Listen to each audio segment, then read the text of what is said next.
뭐야? 경제에 사무라이가 왜 나와?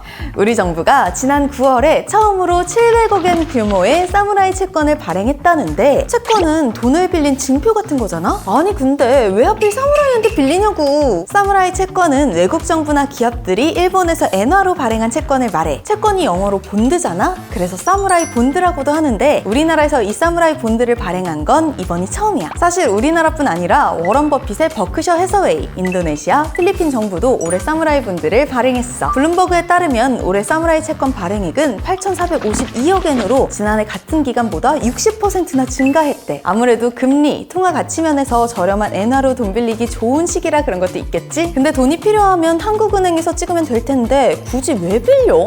라고 생각할 수도 있겠지만 그러면 돈의 가치가 떨어져서 물가 오르고 인플레이션 오고 빵 하나가 100만 원이 되고 생각도 하지 말자. 그리고 돈이 꼭 원화만 필요한 게 아니라 달러, 유로, 엔화 등 필요한 자금이 있을 거잖아. 이럴 때 발행하는 채권이 외화 표시 채권이야. 말 그대로 원금과 이자를 외화로 주고받게 표시된 채권이지. 그러니까 우리가 사무라이 채권을 발행했다는 건 일본에서 엔화로 표시된 채권을 발행해서 엔화를 조달했다는 의미야. 당연히 이자도 엔화로 주겠지? 그래서 외화 표시 채권은 어디서 발행했는지 따라 이름이 다 달라. 외국인이 미국에서 발행한 채권은 양키본드, 영국은 불독본드, 홍콩은 딤섬본드, 중국은 판다본드 등 듣는 순간 어디서 발행했는지 딱 알겠지? 그럼 한국에서 외국인들이 발행한 채권은? 그건 아리랑본드라고 불러. 김치본드란 말도 있는데 차이가 뭐냐면 한국에서 채권을 발행할 때 원화로 표시된 채권을 발행하면 아리랑본드, 달러, 유로, 위안 등 외화로 표시된 채권은 김치본드라고 부르는 거야. 아까 외국 정부나 기업이 일본에서 엔화로 발행한 채권은 사무라이 본드라고 했잖아. 그럼 달러나 유로 등 외화로 발행된 채권은? 이건 쇼군본드라고 해. 사무라이, 쇼군 어때?